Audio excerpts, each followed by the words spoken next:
Hello guys, আমি ইমরান প্রমা। আমি আবার নতুন একটা রেসিপি নিয়ে চলে এসেছি। তো আজকে আমি যে রেসিপিটি দেখাবো সেটা হচ্ছে লাউ ভাজি রেসিপি। তার জন্য আমি লাউগুলো ভালো করে ধুয়ে কুচি করে কেটে নিয়েছি।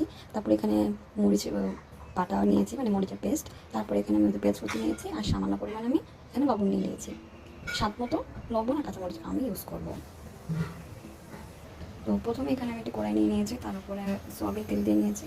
এখন হচ্ছে আমি পেঁয়াজ নিয়েছি, একটা কাছাকাছি সেই পেঁয়াজটা দিয়ে দিচ্ছি।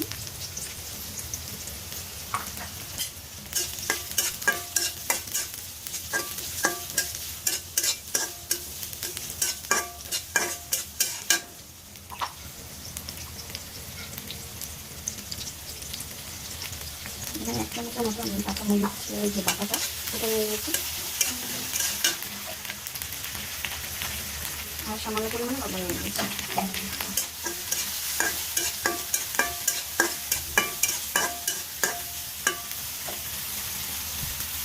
এখন হচ্ছে আমি এখানে লাউগুলো দিয়ে দিচ্ছি, কুচি করে রাখা লাউগুলো ভালো মতো করে দিচ্ছি।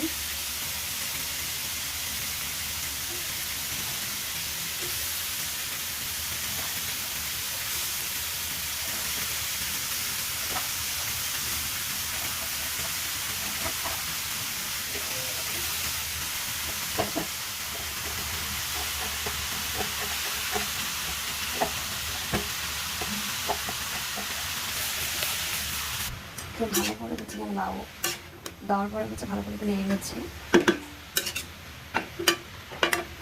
তো আমি হচ্ছে এখন ঢাকাটা সরিয়ে দিচ্ছি, ভালো করে হচ্ছে একটু নেড়ে নিচ্ছি।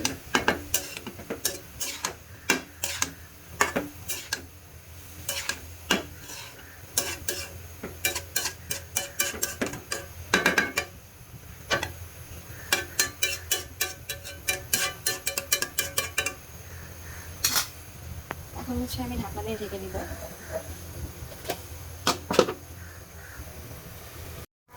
তো অলরেডি আমি এখন ভাজি ঢাকনাটা সরিয়ে দিয়েছি। এখন হচ্ছে ভাজিতে আমি ভালো করে নেড়ে দিচ্ছি।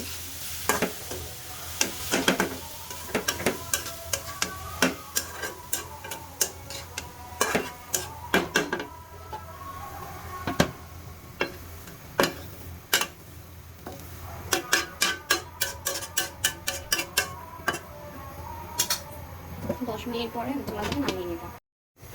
তো ভাজি ঢাকনাটা আমি সরিয়ে নিচ্ছি। তো ভাজি রান্না অলরেডি হয়ে গিয়েছে, দেখতেই পাচ্ছেন আমার ভাজি রান্না অলরেডি শেষ। আপনারা চাইলে এইভাবে ভাজি রান্না করে খেতে পারেন, তাহলে কিন্তু আপনারা হলুদ ইউজ করতে পারেন, কিন্তু আমি আসলে ভাজির মধ্যে হলুদ আসলে আমি পছন্দ করি না পার্সোনালি, তার জন্য হচ্ছে আমি হলুদ ইউজ করি না। যদি আপনারা কেউ চান তাহলে হয়তো হলুদ ইউজ করতে পারেন, এটা আপনাদের পার্সোনাল। কিন্তু আমার হলুদ ইউজ করে তাদের রঙটা আমার কাছে ভালো লাগে না। তো অলরেডি আমার ভাজি রান্না হয়ে গিয়েছে। যদি ভিডিওটি ভালো লেগে থাকে অবশ্যই লাইক করবেন, কমেন্ট করবেন, সাবস্ক্রাইব করবেন, তাহলে আমাদের পাশে থাকবে নতুন কোনো ভিডিও লিঙ্ক আপনাদের ফোন নোটিফিকেশন জন্য আপনাদের ফোনে চলে যেতে পারে, তারপর ওয়েট করবেন। তো আজকের মতো এই পর্যন্ত, সে ভালো থাকবেন, সুস্থ থাকবেন, tata, bye bye, see you.